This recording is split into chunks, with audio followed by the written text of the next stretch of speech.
Pinangunahan ng LGU Sultan Mastura at MAFAR BARMM ang mangrove tree planting sa Simoy Seashore sa bayan na bahagi ng selebrasyon ng ika-62 Fish Conservation Week.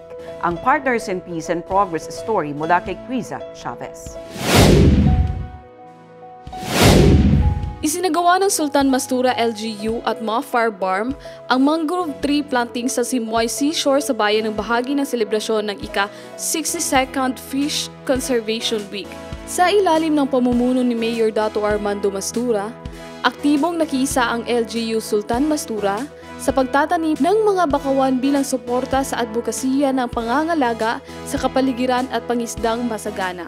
Layunin ng aktibidad na paigtingin ang kamalayan ng publiko sa usaping pangkalikasan at hikayatin ng mga sama-samang pagkilos upang mapangalagaan ang mga likas yaman na nagsisilbing pangunahing pinagkukunan ng kabuhayan ng maraming mamamayan. Ayon sa LGU, ang bawat punong itinanim ay hakbang tungo sa mas luntian at mas malusog na kinabukasan. Criza Chavez, iMinds, Philippines.